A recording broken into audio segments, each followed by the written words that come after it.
നീർമാതളം പൂക്കുന്നത് കേവലം ഒരാഴ്ച കാലത്തിന് വേണ്ടിയാണ്. പുതുമഴയുടെ സുഗന്ധം മണ്ണിൽ നിന്നുയർന്നാൽ നീർമാതളം പൂക്കാറായി എന്ന് വിചാരിക്കാം. പൂക്കൾ വന്നു നിറഞ്ഞാൽ ഇലകൾ പൊഴിയുകയും ചെയ്യും.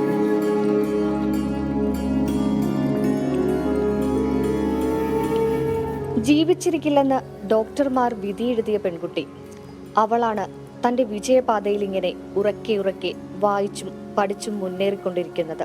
50 പഠിക്കുമ്പോഴായിരുന്നു എൻ്റെ സർജറിക്ക് ശേഷമാണ് ഞാൻ കുറച്ചെങ്കിലും ഇങ്ങനെ നടക്കാനായിട്ട് തുടങ്ങിയത്. അതിന് മുമ്പ് എനിക്ക് ഒട്ടും നടക്കാൻ പറ്റുന്ന ഒരവസ്ഥയിലായിരുന്നില്ല. അച്ഛനും അമ്മയും അവരുടെ ഒരു ലൈഫ് എനിക്ക് വേണ്ടി തന്നെയാണ് മാറ്റി വെച്ചത്.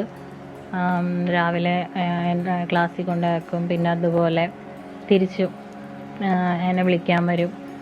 അപ്പം അവരുടെ സപ്പോർട്ട് അൾട്ടിമേറ്റ് ആയിട്ട് എനിക്ക് ഒരുപാട് എന്നെ സഹായിച്ചിട്ടുണ്ട് ഇവിടം വരെ എത്താനായിട്ട്. ജനനം മുതലേ നെട്ടൂർ സ്വദേശിനിയായ ലക്ഷ്മി ശിവപ്രസാദിന്റെ ജീവിതത്തിൽ സെറിബ്രൽ പാൾസി വെല്ലുവിളിയായി എത്തിയിരുന്നു.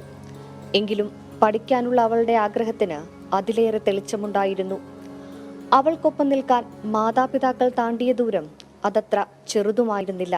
നമ്മുടെ മോള് പഠിച്ചാണ്. മോളുടെ ഇതിലിപ്പോൾ ഇങ്ങനെയൊക്കെ ഈ ചാനലിൽ നിന്നും പത്രത്തിൽ നിന്നും അതിൽ നിന്നും വന്ന് ഇപ്പം തന്നെ ഇത് സംസാരിക്കുന്നത് എൻ്റെ മോളുടെ ഇതുകൊണ്ടല്ലേ സംസാരിക്കുന്നത്. അപ്പോൾ അതൊക്കെ ഭയങ്കര സന്തോഷമുള്ള കാര്യങ്ങളാണ്. കലാലയങ്ങളുടെ രാജാവായ മഹാരാജാസിൽ പഠിക്കാനായിരുന്നു ആഗ്രഹം. അങ്ങനെ അവൾ ആ സ്വപ്നവും പൂർത്തീകരിച്ചു. BA മലയാളത്തിന് 1ാം റാങ്ക് നേടിയായിരുന്നു വിജയം. പഠിക്കാനുള്ള ആഗ്രഹം ലക്ഷ്മിയെ ഇന്ന് കൊണ്ടെത്തിച്ചത് മലയാളം MA പരീക്ഷയിൽ എല്ലാ വിഷയങ്ങളിലും A+ മാർക്കോടെയുള്ള ഉന്നത വിജയമാണ്. വിജയത്തിലും തനിക്ക് താങ്ങായവരെ ലക്ഷ്മി ഓർക്കുന്നു. ഇത്രയും നാളത്തെ എൻ്റെ ഒരു വിദ്യാഭ്യാസ ജീവിതത്തിൽ എല്ലാ ടീച്ചേഴ്സും എന്നെ ഹെൽപ്പ് ചെയ്തിട്ടുണ്ട്. പിന്നെ അതുപോലെ തന്നെ ഫ്രണ്ട്സ്, ഫസ്റ്റ് സ്റ്റാൻഡേർഡ് മുതൽ ഇപ്പം ഈ PG വരെ അവരുടെയും ഒരു സപ്പോർട്ട് ജീവിതത്തിന് ഒരുപാട് വലിയൊരു സപ്പോർട്ടായിട്ട് തന്നെ എൻ്റെ കൂടെ ഉണ്ടായിട്ടുണ്ട്. ശരീരം തളർത്തിയ വെല്ലുവിളിയെ അവൾ അതിജീവിച്ചത് മനക്കരുത്തുകൊണ്ടാണ്. ലക്ഷ്മിക്ക് ഇനിയും പഠിക്കണം, ഗവേഷക വിദ്യാർത്ഥിയാവണം, അധ്യാപികയാവണം. തോറ്റുകൊടുക്കാതെ ലക്ഷ്മി മുന്നേറുകയാണ്.